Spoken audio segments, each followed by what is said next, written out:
Hey guys, it's your girl DJ Sims here and welcome back to my YouTube channel. It really does feel weird saying that because I have not done a video for you guys in the longest time, but today we are back with another video, and today's video is actually a little bit different. As you guys may or may not know from my Instagram, I had surgery about 3 weeks ago now, and I really just want to talk about the whole process of it, the ins and outs, my whole story, my whole diagnosis, just everything, because when I posted on my Instagram, a lot of you girls messaged me about it going through similar things, and it is a tough situation, so I'm here to tell you all about my story to do with endometriosis. So let's go straight into it. Okay, so a quick definition of what endometriosis is, for those of you who don't know, is basically tissue which is similar to the lining of the womb starts growing elsewhere, and that tissue is called endometrial tissue. So yeah, it basically grows in places where it's not meant to be growing, and this can literally happen to you at any age. So it's not more common in older women, which I think people think that, but it's literally, you can just get it at any age. And it's not actually quite clear like what causes endometriosis. The main reason is obviously family history and genetics. For me personally, no idea how I got it. First in the family to get it, guys. And yeah, like symptoms as well really varies from person to person. But in this video, obviously I'm going to be talking about my personal symptoms and yeah, my journey with it basically. For me, everything started when I was actually really young.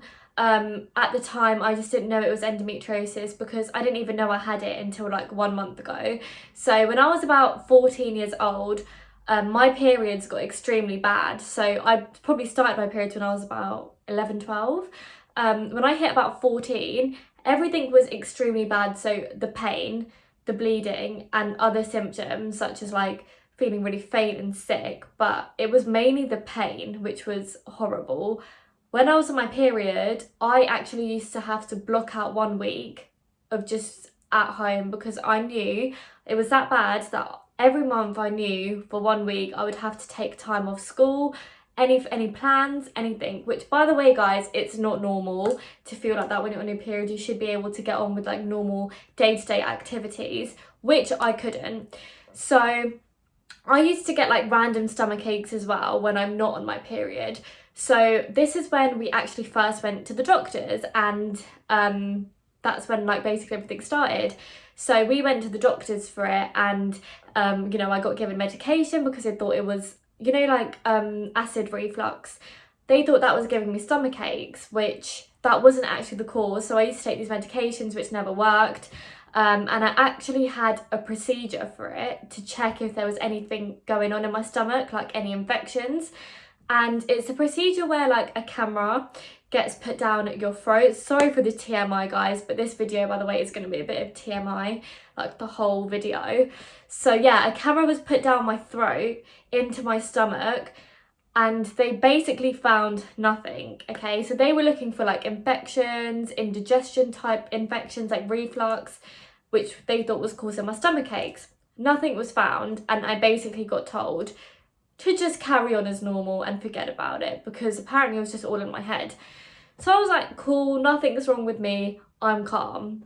Okay, so by this point now, I'm about 15, 16 years old, and obviously nothing worked, and the problem is still there because obviously the medication didn't work and the procedure, they found nothing. So I ended up getting referred to a gynecologist, Dr. KHAZALI. Big up to him because wow, he literally saved my life. So yeah, I ended up getting referred to Dr. KHAZALI, and I went to go see him for my really bad periods, and I said to him, I don't think it's normal, like this is what I'm going through. He said, yeah, like it shouldn't be like this. So he did an ultrasound on me, and back then when I was about 16, I can't remember what they were looking for in the ultrasound. I just remember, I know I got an ultrasound done to like check for, I think they were checking for any cysts or anything like that. So I got the ultrasound done and he didn't find anything, which is cool. Like I don't think he was expecting to find anything. He just wanted to like check if everything was all right in there, and everything was fine. So he basically did the first option, which is to put me on the pill.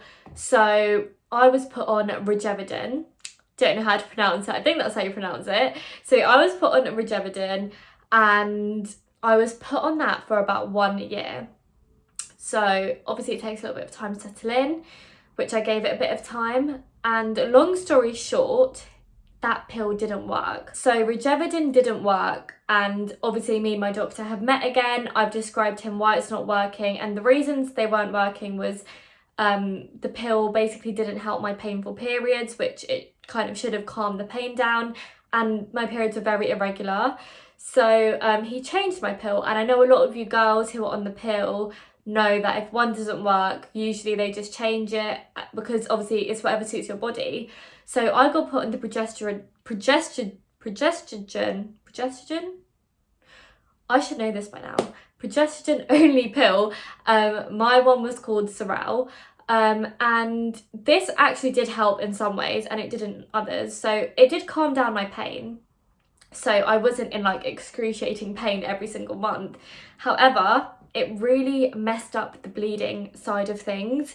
I was really irregularly bleeding and very heavy, and it would change up. So I would be extremely heavy and then I'd be light, and then I'd be bleeding for like 2 weeks sometimes at one go.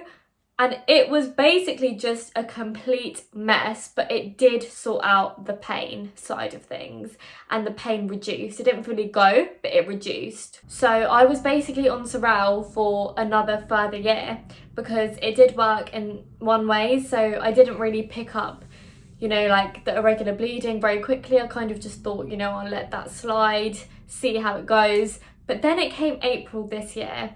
So now we're in April 2021. The issue is still here. My bleeding is extremely, extremely bad. Like, when I say it's bad, in April 2021, I ended up in A&E because I wasn't stopping to bleed. And I don't know if that is because of Sorel or it was just because of my hormones and everything going on in my body. So I actually ended up in A&E, and they gave me like something to stop like the blood coming out basically. And yeah, I had to obviously go see my gynecologist again, and he was like, okay, cool, you know, we're done with Sorel, we're done with the other pill, let's try you on depot injection. Depot injection works like the Sorel pill, however it's not a pill, it's an injection which you get, which actually lasts about 8 weeks. So you only have to get one shot which lasts 8 to 12 weeks. And I was like, wow, like I really have to go on something else. Like I was just, my head was all over the place. My hormones were probably all over the place because I'm taking like pills every day, and then I'm going from a pill to an injection, and everything was just everywhere. By this point, it's now May 2021, and I have agreed to get the depot injection done because it's meant to stop bleeding and calm down my bleeding, which was obviously the issue. So I went straight to the GP, got the injection done, and I was like, cool, I'm gonna get sorted. Injection lasts about 8 to 12 weeks. So if it works for you, it's actually really good because it lasts for like a good 8 to 12 weeks. You just have to get it topped up again after, and basically you're good to go. However, guys, never that simple with me. It basically didn't work. You know, it didn't work. I was really upset that it wasn't working because I felt like it was one of the last options. And I had this feeling that like it was the last option, and I just had this feeling like if it doesn't work, what's going to happen? So it had been about 6 weeks, and obviously by then, because it wears off in 8 weeks, it should be like starting to work, and it just wasn't working. The pain came back, so it wasn't really just, oh, it's not helping the bleeding, but the pain actually came back. And when I phoned my doctor and told him that, I booked an appointment online, I phoned him and I told him that, and he said it's not normal that the pain has come back. So he called me in and to look at other options, and this is where he mentioned surgery. So this was the first point I have heard that I might need surgery. I was extremely, number one, confused as to why, and obviously extremely shocked. I was like, surgery for what? And he basically said, you know, like he actually told me it's not likely, but you might have endometriosis. And I was like, what's that? And he obviously explained it to me. and obviously we sat there and he said, look, I don't actually want to do it on you because I want it to definitely be the very last option. So he was like, I didn't want to do it on you, which is why we tried the pill, another pill, and the injection. And he said, I just wanted it to be last option, which I feel like now we're getting to there. And I was like, you know, I'm going to need some time to think about this. So he gave me a lot of information and let me go home and think about it. So after I have like gone home and like thought about it, I obviously did a lot of research, and I didn't like research myself to scare myself. I did good research. I also tried to see like who's had it, and this is when I realised it's quite common. I found out quite a lot of women actually have endometriosis, and I did my research on the surgery as well, and I thought, you know what? Nothing else is working. This situation has been going on way too long. Let me get that surgery booked in. So I called him, I got it booked in for the 10th of September. So it's about, by the time all of this has happened, it's about August now. And I have my surgery booked in for the 10th of September, and I'm like, what do I do now? So the whole of August, I kept myself busy with DJ bookings and just work in general. So I was literally DJing all the time. I was like, you know, my mind needs to be off it, which, touch wood, it actually was. I wasn't really thinking about it too much as I was extremely busy. And yeah, like, I didn't really talk about it to many people. I kind of just was like, okay, I've got surgery, let me just deal with it. And yeah, that was basically the lead up until my surgery. So for those of you who don't know, like the surgery that happens for endometriosis, it's basically called a laparoscopy, and that is basically also known as keyhole surgery, which is where they make small, like really small incisions, and they go in there with their little tools and they find anything they need to find. So obviously the endometriosis, any abnormal tissue and any cysts, and they basically remove it. And I also had a hysteroscopy done, which is basically where they get like a camera and they put it into your uterus and they check for any cysts on the ovaries and stuff like that, and they just check to see everything's okay. So I got 2 done. The hysteroscopy is not surgery, but I got it done like at the same time. Obviously it's just easy, they needed to check everything. So yeah, I had 4 incisions done, 1 in the belly button, and then so the belly button's here, I got 1 in the belly button, 2 like on either side down below, and then 1 like quite down below like the bikini line. So they're actually quite small. My scars are healing. I'm actually really lucky because I thought like it's not that deep, but I really thought my scars were going to be like a lot bigger than they are. But they do it very well. It's very neat and very small. For those of you guys who are actually going through this, or you have endometriosis, or you have your surgery coming up, I am now actually going to speak about the whole surgery process, because before I went for my surgery, I was looking at YouTube videos and people who have vlogged it, so I felt more prepared. And that is what I want to do for you guys. So lead up to the surgery, about a week before, you have a lot of pre-assessment stuff. So for example, a COVID test 3 days before, which obviously COVID, and you have to actually self-isolate 3 days before your surgery after you've done your test. And also you have to get a blood test done like a week before. And this is just to check you're all fit and well for your surgery. And yeah, so I have done all of that 1 week before, and it comes to the day.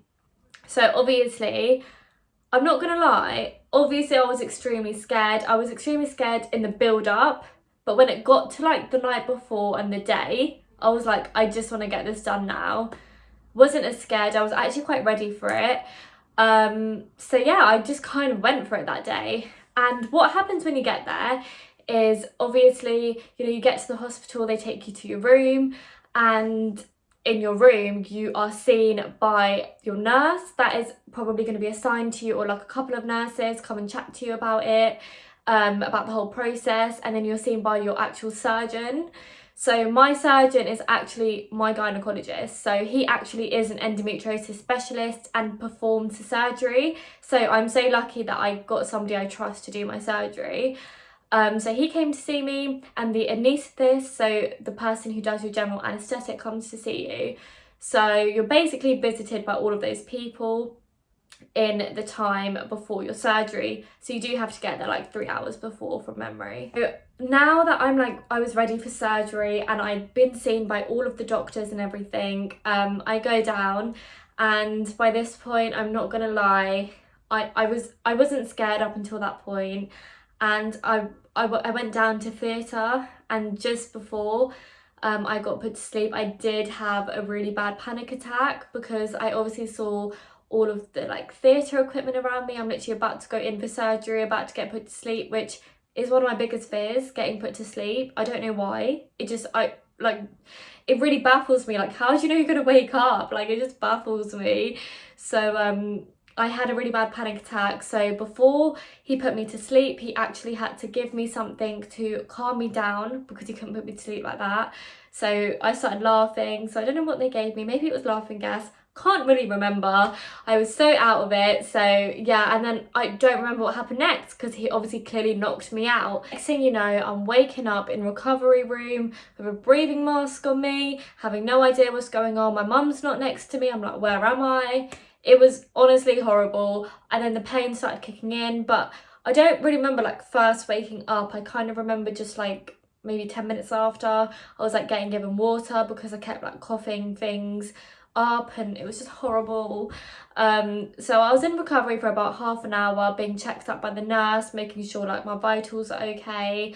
I think I had another panic attack as well when I woke up, because I remember saying I can't breathe, I can't breathe, I can't breathe, even though my vitals were completely okay and I had a breathing mask on me. So yeah, I kept saying, can you just take me up to my mum, please? So about half an hour later, I finally got taken back into my room, and yeah, I was crying a little bit. I was in pain, but I was on a lot of painkillers. I was on morphine and like paracetamol and just everything you can think of. So yeah, like I was really out of it. So I couldn't really sleep straight away, but I kept like dozing off and I couldn't really speak because I was like so out of it. So yeah, I kept getting checked by the nurses every like half an hour. They were really good. And I was just there like, wow, it's over within a second. Like, it's crazy. You go in and then the next thing you know, you're woken up and it's over. So I was quite relieved as well that it was all over. So later on in the day, my doctor came to see me when I was in recovery and told me I did have endometriosis, and he's managed to remove any that he saw and any abnormal tissue and any abnormalities. I also had a cyst on my right ovary, which he removed, and my right ovary was also touching down, so he had to lift it up. So he had to put a suture to keep it lifted, and I had to get the suture removed like 5 days after surgery. So the right side was quite painful, I'm not gonna lie, during my recovery until I got that removed. Wow, that pain cannot describe. But yeah, so he did that as well, which was obviously contributing to the pain. A lot of it, the endometriosis he found, was around my pelvic area, which describes the pelvic pain. And yeah, that was that. Like, I was actually quite relieved that he said, you know what, I found something and I removed it, because if he didn't find anything and didn't remove anything, what would I do? So yeah, I was actually quite relieved at this point, and I was just ready to focus on my recovery. So during your surgery, when you get a laparoscopy done, what they do is they actually have to blow up air into your stomach. And that probably is not the scientific word for it, but they basically blow up air into your stomach. This is basically to get a clear vision of all your organs and everything you need to see. So they obviously deflate the air when the surgery is over, but not all of it goes and leaves your body. So when you wake up, obviously you are in extreme pain from surgery, but you are also in extreme pain from the air that is trapped in your body and hasn't left. And on top of that, obviously, you're very bloated. And I don't just mean when you're bloated after a meal. I mean, you literally look pregnant. But it goes down, don't worry.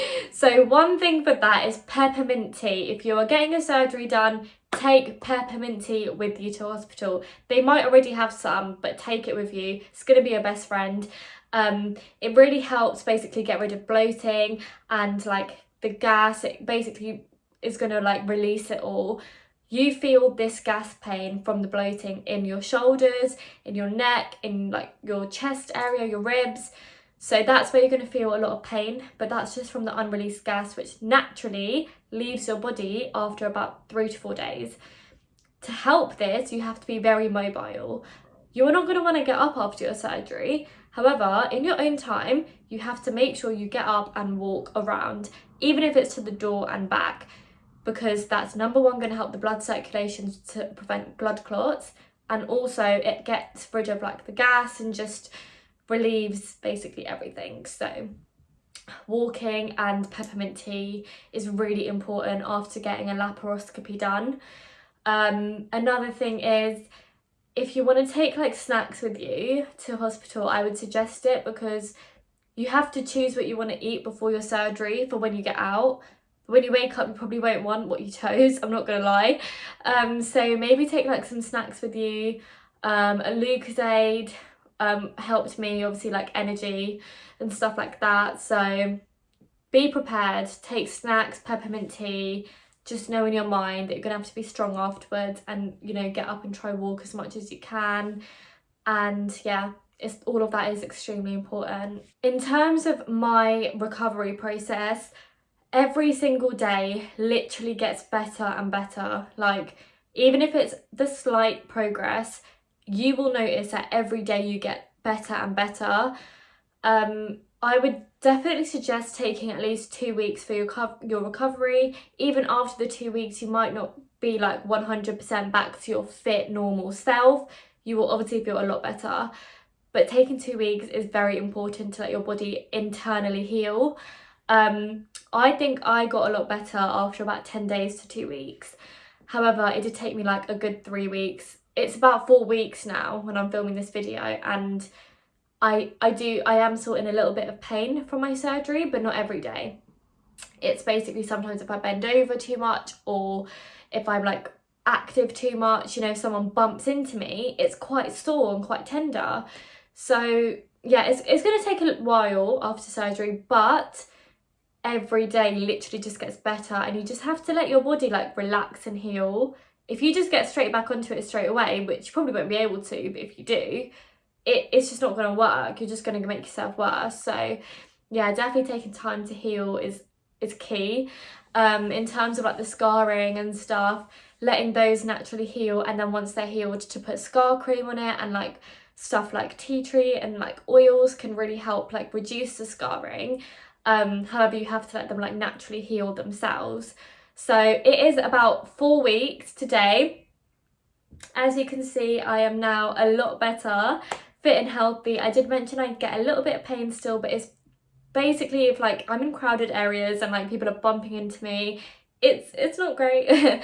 But we're getting there. And yeah, I have been DJing since. I DJ'd for the first time 2 weeks after my recovery, and I took it really easy, but it went really well, and I was so happy afterwards because it just took my mind off everything. I was like, I'm back to normality. And I'm not gonna lie, I was really tired like after obviously my first one back, but you know, like now I'm in such a better place, and I know I'm not like 100% there in terms of recovery, but I'm like 95% there. So you know, we're getting there, slow process, but hopefully in the space of like another like 3 weeks, I'll be like a lot better. I also have a follow-up appointment with my gynecologist next week, and I will be updating you all what goes on in that appointment, what he says, and what the next steps are, because I'm not gonna lie, with endometriosis, it is a process. It's not gonna be over like as soon as you get your surgery and get it removed, unfortunately, but I'm gonna be a lot better now that it's removed. So let's see what he says next week, and I will definitely keep you all up to date about that. So yeah, like in terms of this video, I think I've pretty much got through everything I want to say about endometriosis.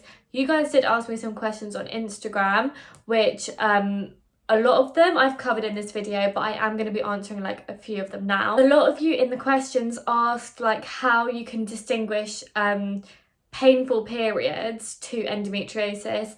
Endometriosis is not just painful periods. So I think that is something in itself. If bad periods is the only thing you have, then it probably isn't endometriosis. But basically, bad period pain should not stop you from doing normal activities. Any pain that stops you from doing normal activities in day-to-day life, you should probably get that checked out, whether that is period pain or just a pain in general, like an ongoing pain that stops you from doing things. Definitely just get it checked out. If you feel like something is abnormal, definitely get it checked out. That's the easiest way I would describe it, because yeah, it's not normal for periods to stop you from doing, like, or taking time off, for example, as well.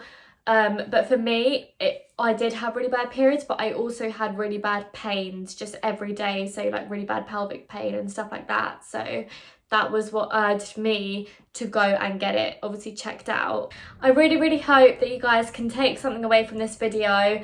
I know it was like a lot going on and so much information in one video, but for those of you going through it, or if you have your surgery coming up, even if it's just the little tips I gave you that you can take away, because before my surgery, I knew I just wanted to know everything that was going to happen to me, and you can never be too prepared. So I hope I helped you in some way. And yeah, the main reason I did it is just to actually spread a lot of awareness, because on average, it actually takes about 8 years to diagnose someone with endometriosis, which is just honestly crazy. Like, I just can't get my head around it, but it's a long process for like girls going through it. It's not easy, it's tough.